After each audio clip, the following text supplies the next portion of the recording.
Earlier today, I was informed of some bad news from the Salisbury, Maryland area. One of the most iconic duckpin personalities and individuals the sport has ever known passed away within the last 24 hours, from what I understand.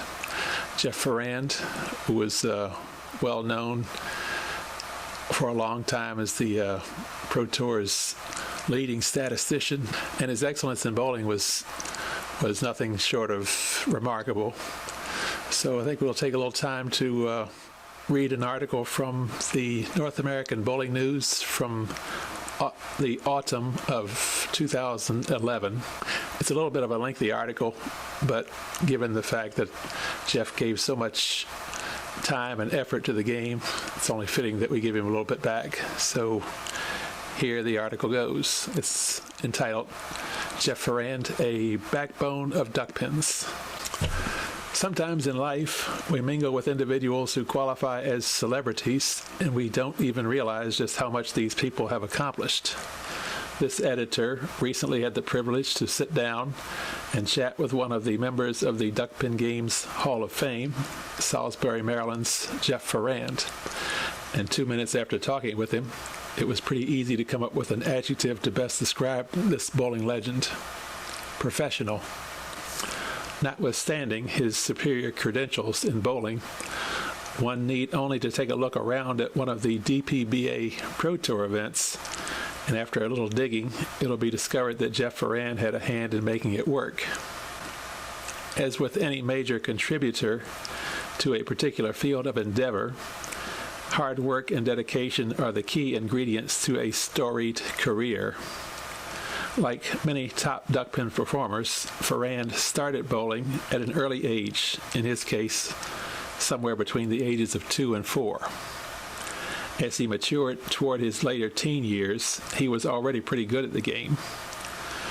Sometime around the 1959 season, Jeff was approached by one of the Salisbury, Maryland premier players, Mickey Jones, and Ferrand was asked to join up with Jones's team in Mickey's place, which also included another strong player, Clarence Gassaway. Ferrand jumped at the chance, and during that season, Jeff's average improved from 106 to 120, which was quite strong in those days.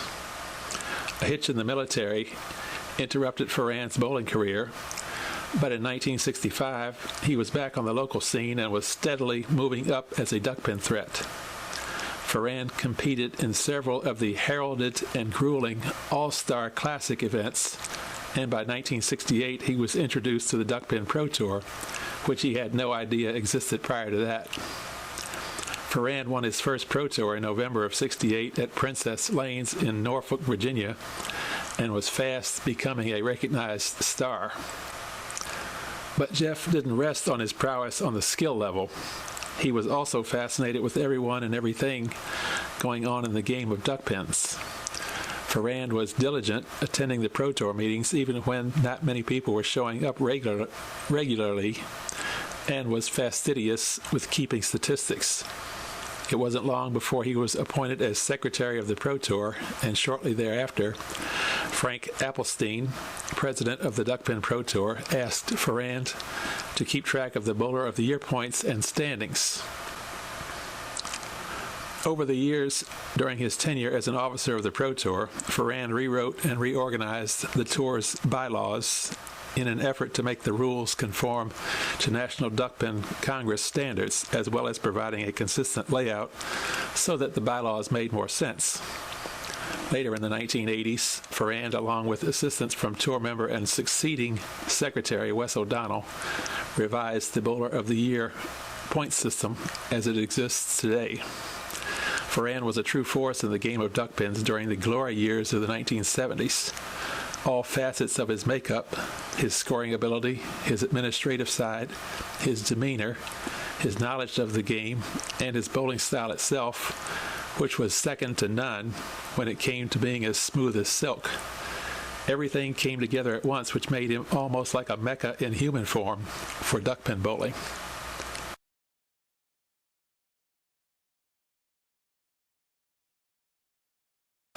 Accomplishments.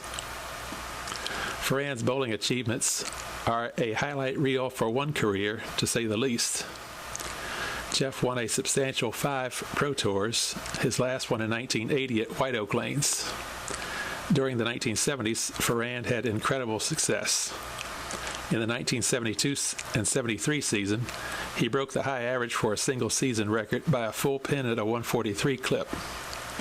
An amusing story behind that feat was that his league was a somewhat casual bowling league and featured 5 on a team. But Jeff's team had a 6-player roster. His team agreed among themselves that with each game rolled, the bowler with the lowest score would sit out the next game and allow the sideline bowler to take that spot in the nightly rotation.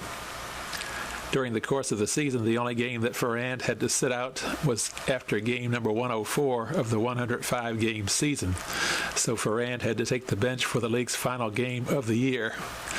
Jeff laughingly admits now that the situation wasn't too funny to him at the time. In the 1980 and 81 season, Ferrand finished a close second in the nation to Buddy Kramer in the race for number 1 bowler. Buddy had 150.660 for a stout 415 games, but Jeff was number 2 with 150.288 with an astonishing total of 995 games. A glaring testimonial to his prowess as a bowler occurred back in the late 1970s. Ferrand once went 45 consecutive games without missing a single pin for a spare.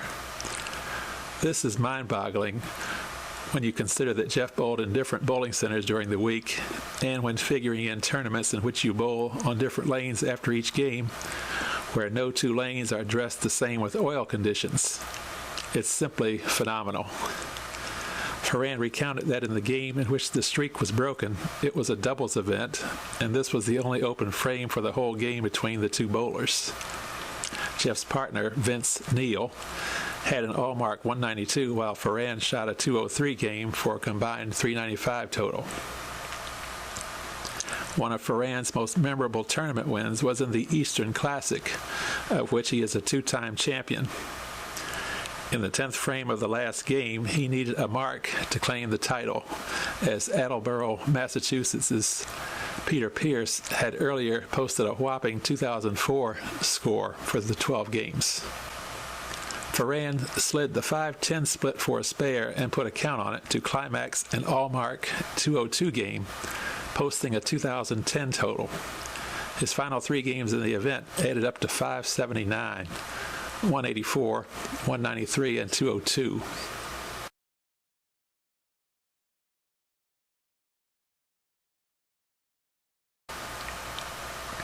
The World Cup. Back in 1983, Ferrand was one of the 5 members of the U.S. Dream Team during the much-talked-about small ball World Cup competition in which 4 nationalities came together to participate. Bowlers from the United States, Canada, Argentina, and the Philippines met in what could be best described as goodwill games for bowling. The U.S. team was composed of Jeff Ferrand, Jeff Piles, Peter Pierce, Buddy Kramer, and Swede Lavers, an unparalleled modern-era combination for American Duckpins, if ever there was one. As we look back, this is a grouping that has accumulated 56 Duckpin Pro Tour wins up through the present, which was the year 2011 at the time. Ferrand recalls that at one point during the competition, the American team rolled an Andy Varapapa 300 game in which the fivesome pitched 13 consecutive strikes at one point. Jeff doesn't remember exactly who was the bowler who ended the streak, but he remembers there was some jovial ribbing going on at the time directed toward that player.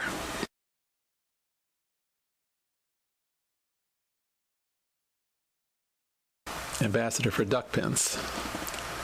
During the World Cup experience, Ferrand was approached by Thomas Guzman, one of the Argentine bowlers, and was asked if he could get a few sets of duckpin balls shipped to Argentina. Ferrand ended up contacting Bob Perella of Paramount, initially footing the bill himself, and subsequently 12 sets of 3-pound, 12-ounce duckpin balls were sent to the Argentine consulate in New York, and from there, the wheels of progress were put into motion, and Argentina soon received the shipment. Later in a junior tournament held in Washington, D.C., involving kids from the Philippines who were invited to participate, Ferrand was approached by one of the adults with the group and was asked if he could locate and provide them with a set of solid orange bowling balls. Ferrand complied to an exchange for a set of balls used in the Philippines and mailed the shipment. Not too long afterward, Jeff received his end of the bargain, 4 balls, which he estimates as 5 1/4 inches in diameter, with varying weights as high as 4 pounds 5 ounces.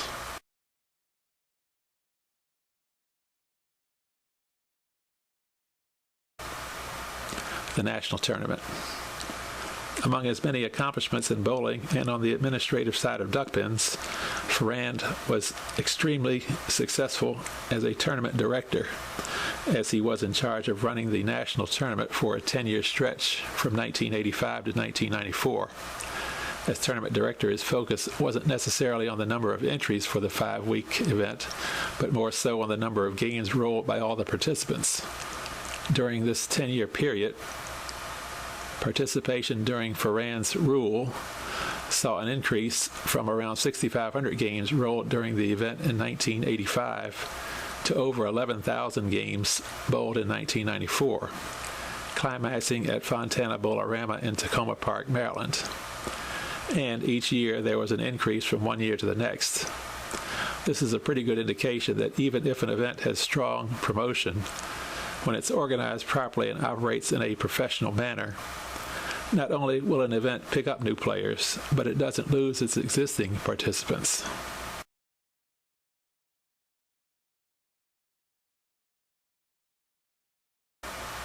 Across the miles.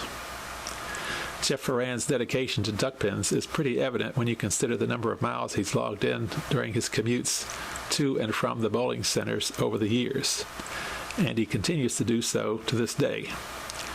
Currently, his typical commute from Salisbury to Chestertown is around 80 miles each way, a 1.5-hour ride.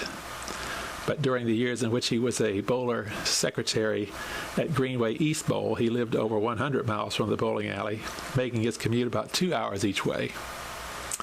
And just as a side note, Jeff didn't drive a car, he took the bus, so that was even more remarkable. Anyway, again, commitment to the game and a love for bowling superseded the inconvenience of travel. Ferrand was renowned as a valued league secretary ever since his early years at Wicomico Lanes in Salisbury, and was more than capable of handling the demanding 44-team Greenway East Pro Triples League, a league that included most of the top players in Baltimore.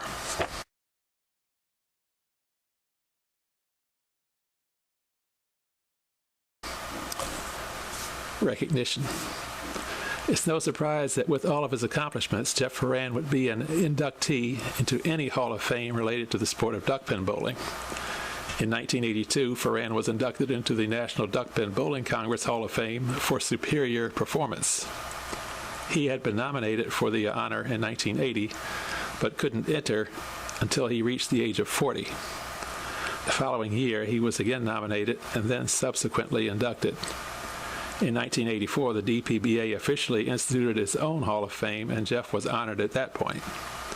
DPBA requirements at the time for Hall of Fame induction were 5 tour wins and 1 Bowler of the Year award, and Ferrand had satisfied these specs based on his 5 tour wins and 2 Bowler of the Year awards, which were in 1976 and 1980.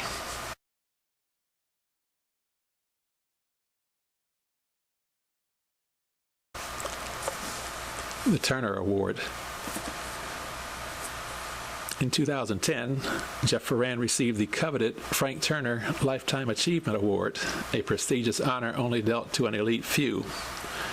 Originally, this was an award given to Hagerstown Bowling proprietor Frank Turner, whom over the years was a major contributor to the sport of duckpins and to the DPBA.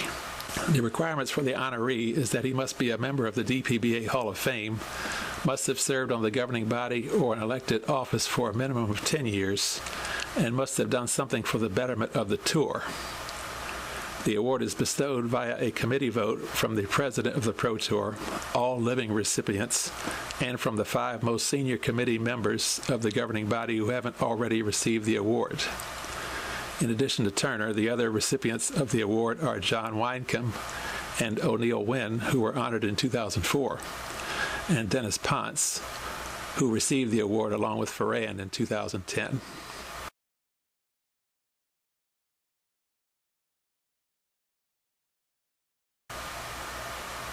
Where would Duckpins be without him? Jeff Ferrand has contributed to the game of Duckpins on several levels. In the early years of the Pro Tour, when a bowler won a tour stop, oftentimes the winner's check was the only prize received, and once in a while the hosting establishment would spring for a trophy or plaque. After a time, Ferrand suggested to the governing body that it would be nice if the tour itself would present something along the same line. The idea was accepted, and since Jeff had a background in this line of work, he was enlisted to design a plaque for the future champions, as well as awards for the Bowler of the Year and Rookie of the Year winners. Ferrand has owned and operated Eastwood trophies in Salisbury, Maryland since around 1975, and has supplied trophies and plaques to the National Duckpin Congress on request. He also designed the NDBC's Gold Level Award. Jeff also was responsible for producing the huge Duckpin Pro Tour banner that was hung at the events, which he created in 1972, as well as another large hanging banner that came along a little later, which many bowlers have noticed, that reads, "The best in Duckpin bowling." When a person is considered an icon, it's someone whose name goes hand in hand with a particular field of endeavor. Performer, administrator, organizer, ambassador, historian. Being so heavily involved on so many levels is justification enough to consider Jeff Ferrand as one of the true icons of Duckpin bowling.